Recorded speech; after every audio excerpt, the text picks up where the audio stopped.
Time for a bathroom movie review and action. Oh, you notice I'm not in my suit right now? I figured I'd try something new. I mean, I did just see Jurassic World Rebirth, so I figured I should have a rebirth in my appearance. Ah! So I don't believe I'm alone in saying this, but I feel the Jurassic Park/World franchise went downhill a lot with Fallen Kingdom and Dominion. Sure, there are some enjoyable parts, but overall, I left the theater feeling disappointed. After those, I was craving some Steven Spielberg adventure, some thrills, some suspense, some fun, and just a simple, straightforward dinosaur movie. Well, it seems Gareth Edwards, the director of Jurassic Park Rebirth, heard my complaints and was here to answer the call. He's done some good films, the original 2014 Godzilla movie in the Monsterverse, Rogue One from Star Wars, and the AI movie The Creator that came out in 2023. And while Jurassic World Rebirth may not win an Oscar for depth, it was a return to form for the franchise, and I left feeling very satisfied. Jurassic Park, or World, is back. This film takes the franchise back to its roots. Set on a remote island facility, a new team arrives for a recovery mission of dinosaur DNA from the 3 biggest dinosaurs on the island. Apparently they need to do this because the dinosaurs have big hearts and this will help cure or at least lower the risk of heart disease, because science?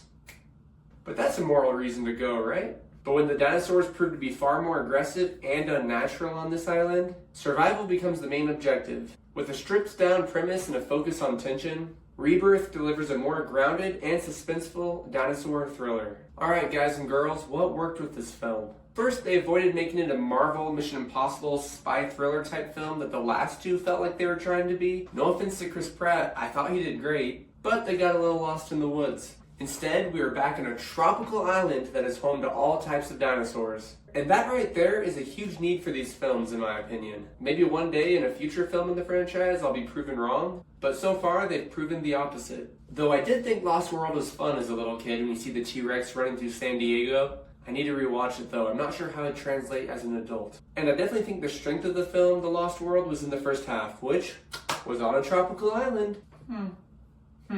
Very interesting indeed. Also, the dinosaurs worked. I know you think that would be obvious, but clearly it didn't work as well as they wanted in the last film. So much so that they instead went with giant grasshoppers that were going to destroy the planet. Doesn't get cooler than that. Giant grasshoppers. There's a win. But finally, in Rebirth, I felt like I was watching the first film again for the first time. There's multiple moments that made me feel like I was on the edge of my seat, and I even jumped a few times. Like this. Sorry, buddy. Are you okay? Are you okay? Sure, there are many critics and audience members saying it felt like a repeat of older films, rehashing certain suspenseful scenes, but there's a reason those scenes work, and I'm glad they brought them back. They have a scene where a new type of dinosaur is stalking them in an old retail, grocery, or something store, but it felt like the first Jurassic Park with that Velociraptor scene, going around the kitchen or science lab or whatever, and I loved it. We need more of that. We had plenty of action. It felt like non-stop scenes of new types of dinosaurs and giant dinosaurs trying to kill our band of heroes. No, that's not right. They weren't really heroes. At least not at first. Our little petty human meatbags? Yeah, that's better. Human meatbags. And the spin they put on it with the dinosaurs on the island being failed creations or mixes of different dinosaurs and animal DNA made it fun and made for some exciting moments. I thought I'd be over this concept after the first 2 Jurassic Worlds with the experimentation, but they made it feel fresh, like a rebirth. We also get some amazing dinosaurs in here, and everything I'm about to share has been in the trailers. As in the previous 3 films, we get the Mosasaurus, but a lot more of him, or her, or it.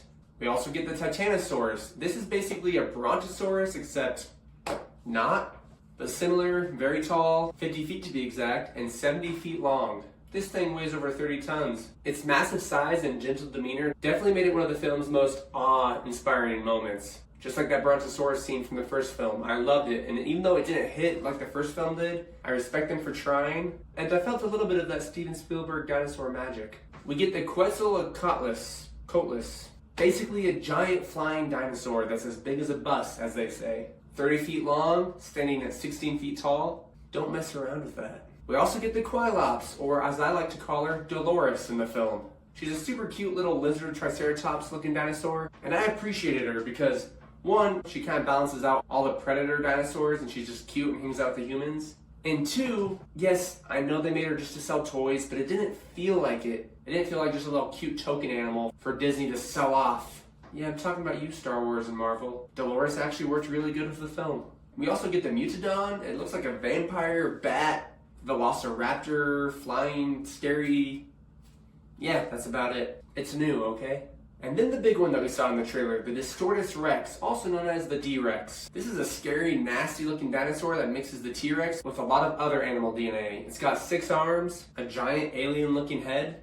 It stands 26 feet tall, 47 feet long. They said it was meant to evoke fear and sympathy due to its distorted creation. For me, it's mostly just fear. The characters also were exactly what this movie needed. Sure, they're not the deepest characters, but come on guys, this is a dinosaur movie.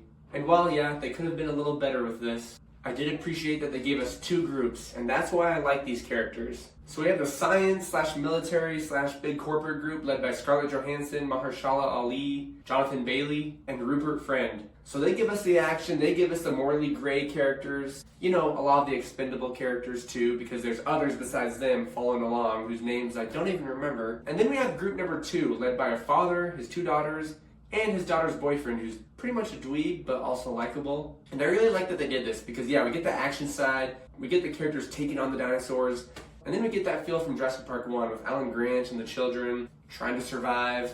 And I love that. Having these 2 groups and having this family on the side created some of that fun adventure I've been missing. And don't worry, like I said, there's plenty of disposable humans. And trust me, some of them do get disposed of, and in some pretty gruesome ways. The highlight character for me was Duncan, played by Mahershala Ali. This guy is the backbone of morality in this film. He puts his life first, constantly is working to save people, and doesn't let the money he's being offered distract him from doing what's morally right. Simply, the actors and actresses nailed their roles and did what they should have done for a Jurassic World dinosaur movie. And I hate admitting this next part. And what I'm about to tell you, I did it for my wife. For love. I'm not into watching teenage drama romance, but I did watch The Summer I Turned Pretty for my wife. Xavier, who plays the boyfriend of one of the daughters of the family group, he plays this stoner, dopey, just kind of dumb kid. But in The Summer I Turned Pretty, he plays a very intelligent, completely different character. And I always love seeing actors and actresses in movies that can play different roles. No offense to The Rock, I like watching him. But props to you, Xavier/Cam Cameron. You did good. We get some cool callbacks, but not to the level of Dominion where they try to call back to multiple different movies or bring back multiple cast members from past films. Which, let's be real, bringing back Alan Grant and the whole squad, it seemed awesome. And then, bam! Dreams crushed, excitement diminished, a man's hope hushed. The movie I almost couldn't finish. Wow, am I good or what? Poetic, indeed. I came up with that one on the spot when I prepped for this. But one callback I really enjoyed was we get Jonathan Bailey's character, Henry Loomis, talking about how he was mentored or trained under Alan Grant. Just a nice little touch. As for what didn't work well or could have been better, well, in the beginning scenes, all I'm going to say is Snickers. For those of you that seen the film, you know what I'm talking about. There's just an odd scene with a Snickers wrapper that causes some other events. And I heard someone mentioning that it was like a Final Destination movie, and it definitely kind of felt like that to a smaller scale. But you know what they say, you're not you when you're hungry. So maybe the writers needed to eat a Snickers when they wrote that part in the script. Also, yes, I know I said I like this movie, and that's true. But the story could have been better. It lacked some depth, but at the same time, I wasn't exactly needing a lot of depth from this fun movie. But yeah, I still left wanting some more of that magic from the first film. And then there's the dinosaurs. Don't get me wrong, I loved the scary dinosaurs. The predators were awesome. But it felt like those are the only dinosaurs in the movie as ones that wanted to kill you. I mean, we had the Titanosaurus. That was magical. I felt like it was a Steven Spielberg film at that point.